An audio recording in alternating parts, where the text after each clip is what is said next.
Dans les profondeurs brûlantes du Sahel, bien avant l'arrivée des royaumes coloniaux et des cartes tracées par les conquérants européens, existait un royaume mystérieux, un royaume que la mémoire du peuple n'a jamais oublié. Ce royaume s'appelait Ouagadou, un nom chanté par les griots, murmuré dans les vents, et encore vivant dans les veillées au coin du feu. Mais Ouagadou n'est pas une simple cité, c'est un symbole, une légende, un mystère. Un royaume qui renaît et disparaît selon les fautes ou les vertus des hommes. Un royaume où régnait la prospérité, la sagesse et les femmes guerrières. Oui, des femmes au courage et à la force légendaire, défenseuses de Ouagadou, gardiennes des secrets ancestraux. Mais que s'est-il passé? Pourquoi Ouagadou a-t-elle disparu? Et qui était cette mystérieuse déesse nommée Yenenga, que l'on associe parfois à cette légende? Ouagadou trouve ses racines dans les récits du peuple soninké, peuple fondateur du premier grand empire d'Afrique de l'Ouest, l'empire du Ghana, bien avant celui du Mali ou du Songhai. Le mythe de Ouagadou n'est pas seulement une légende, il est l'histoire d'un peuple, de ses épreuves et de ses renaissances. Il existe un récit central dans cette tradition, le mythe de Gassir. Gassir était un prince, un guerrier ambitieux, avide de gloire et de pouvoir. Mais son destin n'était pas d'être roi. Les sages du royaume, guidés par la prophétie, l'en avaient averti. Gassir, ce trône ne t'appartient pas, ton chemin est ailleurs. Mais Gassir refusa. Il leva une armée, mena la guerre, et dans les flammes de son orgueil, Ouagadou disparut. Pas en un jour, pas en une bataille, mais peu à peu, comme englouti par les fautes des hommes. Pourtant, ce n'est pas la fin, car Ouagadou revient toujours. 4 fois elle est apparue, 4 fois elle a disparu. À chaque génération, selon la justice des cœurs et la pureté des intentions. Et chaque fois, les femmes de Ouagadou se levaient. Elles n'étaient pas reines de salon, mais chefs de guerre, gardiennes des rituels, détentrices de la mémoire vivante. Leurs noms se perdent dans le sable du temps, mais leur force résonne encore. Dans la tradition, on dit que Ouagadou renaîtra une 5e fois, quand les hommes auront compris leurs erreurs, quand le respect du sacré reviendra, quand les enfants écouteront de nouveau les anciens, quand la terre cessera de pleurer le sang versé pour le pouvoir. Et toi qui écoutes, fais-tu partie de ceux qui feront renaître Ouagadou. Mais Ouagadou n'est pas qu'un symbole de grandeur perdue.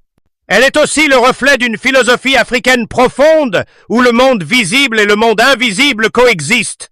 Dans cette cosmogonie, les actes humains influencent l'équilibre cosmique.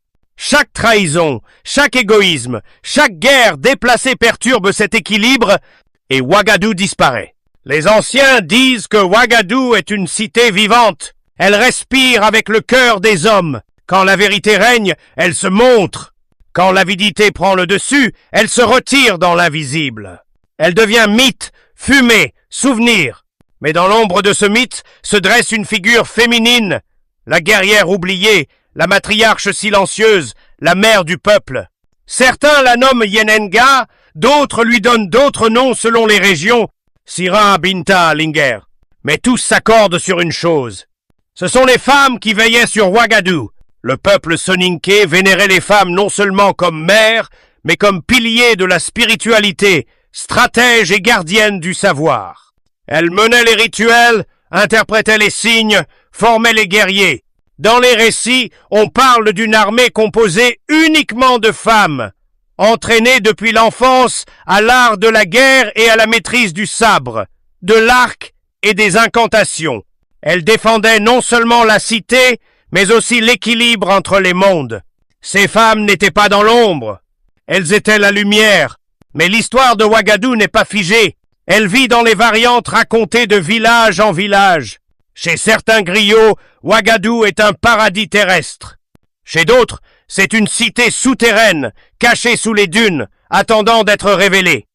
Et toujours, l'idée demeure, Ouagadou renaît quand la justice revient. Des chercheurs ont tenté de relier cette légende à l'histoire réelle de l'empire du Ghana. Ils parlent de Kumbi Saleh, ancienne capitale, centre florissant du commerce de l'or.